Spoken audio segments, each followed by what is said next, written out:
बिस्मिल्लाहिर्रहमानिर्रहीम। नाज़रीन अस्सलाम वालेकुम। मैं हूं आपका मेज़बान साबिर शाकिर। वफाकी दारुल हुकूमत इस्लामाबाद से एक खबर है कराची से और एक खबर है रावलपिंडी DHQ से। आज बहुत ही गर्मा गर्म दिन रहा और फिर ज़बान पाक से भी आपको एक खबर शेयर करेंगे। सफ़े मातम बिछा हुआ है हुक्मरान इत्तेहाद में, मुस्लिम लीग नवाज खास तौर पे। और सफ़े मातम इसलिए बिछा है कि जैसे जैसे वक्त करीब आ रहा है, कल पहला वर्किंग डे है और वफाकी काबीना का इजलास भी बुला लिया गया है और पार्लिमानी पार्टी नून लीग का इजलास भी बुला लिया है और तमाम तोपें जो हैं वो सुप्रीम कोर्ट ऑफ पाकिस्तान की तरफ हैं। लेकिन कुछ ऐसे इवेंट्स हुए हैं जिसके बाद ऐसे लग रहा है कि जो हुक्मरान इत्तेहाद है, खास तौर पे मुस्लिम लीग नवाज, उसके दाने मुक्कने जा रहे हैं। उसकी रीजन ये है कि नंबर 1, DGISPR की जो प्रेस कॉन्फ्रेंस, पहली प्रेस कॉन्फ्रेंस DGISPR ने की, उसका जो लुब्बे लुबाब है वो ये है कि फौज जो है वो कहती है कि फौज ने ये कहा है, यानी कि तर्जुमान पाक फौज ने ये कहा है कि हम किसी सियासी जमात की, किसी सियासी लीडर की बेखकनी नहीं चाहते और फौज किसी एक सियासी जमात की नहीं है। और फौज, वफाकी हुकूमत के साथ जो फौज का ताल्लुक है वो आईनी और कानूनी है। उस गैर सियासी रिश्ते को सियासी रिश्ता ना तस्वर किया जाए। नंबर 1। नंबर 2, इमरान खान साहब जो हैं वो सिक्योरिटी रिस्क हैं, ये सवाल पूछा गया, उन्होंने इसका जवाब बिल्कुल नहीं दिया। उन्होंने कहा कि हम फौज जो है वो किसी सियासी जमात, किसी सियासी सोच, किसी सियासी लीडर की सरकोबी नहीं कर रही, ना करेगी। हम सब की फौज है, कौमी फौज है ये। तो ये बात जो की खास तौर पर, फिर उन्होंने ये कहा, तर्जुमान पाक फौज ने पहली प्रेस कॉन्फ्रेंस थी उनकी, और एक ऐसे मौके पे प्रेस कॉन्फ्रेंस की जब आर्मी चीफ चाइना का विजिट कर रहे हैं और कल वफाकी काबीना का इजलास है, पार्लिमानी पार्टी का इजलास है, परसों सुप्रीम कोर्ट की हियरिंग है। ये बातें उन्होंने उस तनाजुर में आखिर क्या था वजह के एक छुट्टी वाले दिन ये सारी बातें उन्होंने कन्वे करना थी, किसको कन्वे करना थी। उसके बाद हो गया है सफ़े मातम। सफ़े मातम इसलिए बिछा हुआ है कि कल हर सूरत में कल 21 अरब रुपए रिलीज करने हैं।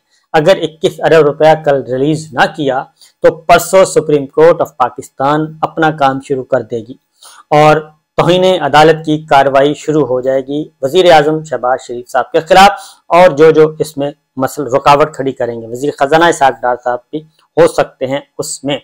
तो ये जबकि नवाज शरीफ साहब जद्दा में बैठे हैं, नवाज शरीफ साहब, मरीम साहिबा, वो भी वापस पाकिस्तान अभी तक नहीं पहुंचे और वो भी देख रहे हैं कि देखते हैं सूरत हाल किस तरफ जाती है, फेवरेबल है या नहीं है।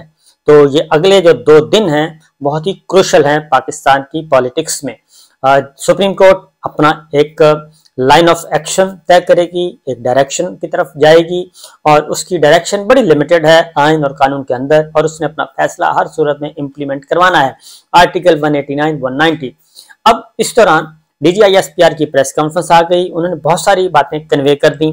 मसलन उन्होंने ये कहा कि खास तौर पे उन्होंने कहा जी कौमी फौज है और तमाम सियासतदान, सियासी जमातें हमारे लिए काबिल एहतराम है। किसी एक खास सियासी जमात या सियासी सोच की तरफ हम राग़िब नहीं हैं और ना ही राग़िब होना चाहिए।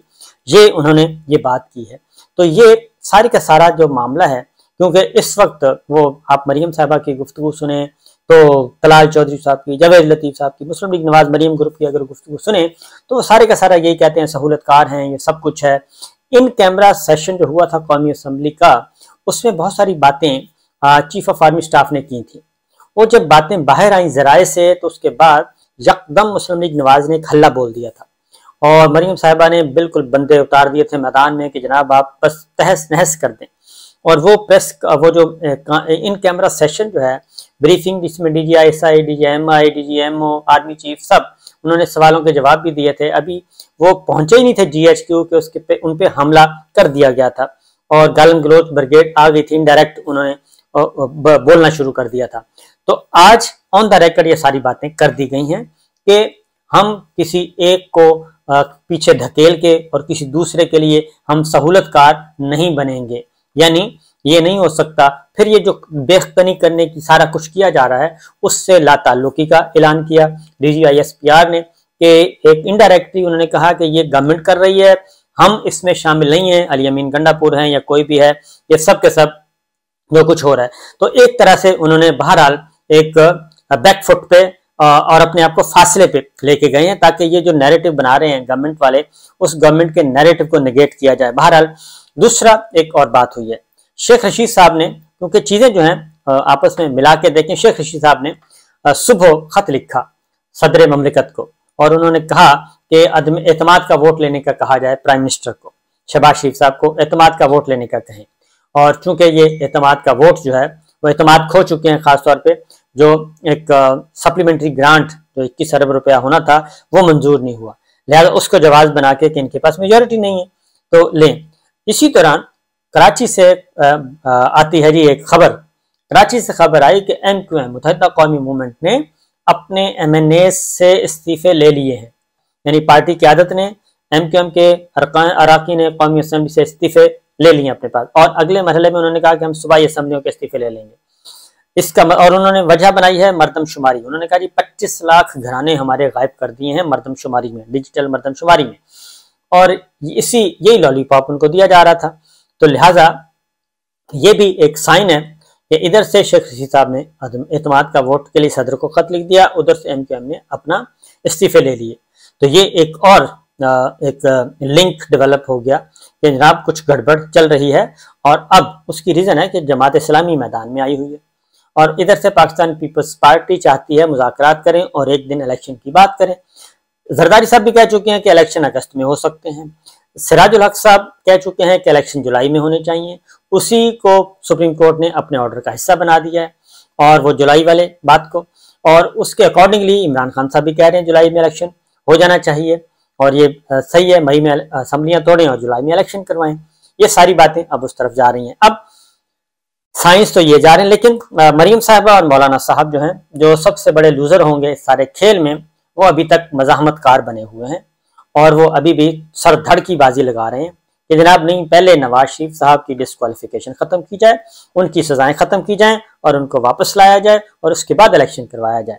अब ये सब कुछ सुप्रीम कोर्ट और अदलिया वो तो एक अपने तरीके से करेगी, पेटिशन फाइल करेंगी, लाइफ टाइम उनकी डिस्क्वालिफिकेशन है, वो आईनी तरमीम से तो खत्म हो सकती है, अदरवाइज नहीं हो सकती।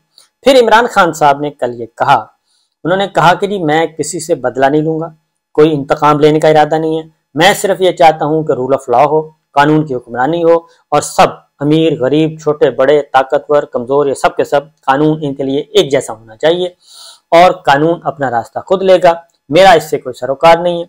फिर उन्होंने एक और बात भी की, खासतौर पे ये बातें कर रहे हैं कि जनाब आप आ जाएंगे, क्योंकि ये उधर GHQ में यही कन्वे कर रहे हैं, डिसइंफॉर्मेशन फैला रहे हैं कि खान साहब आएंगे तो इनको फारिग कर देंगे आर्मी चीफ साहब को, और DGISI को इनको फारिग कर देंगे और नए आर्मी चीफ लेके आएंगे।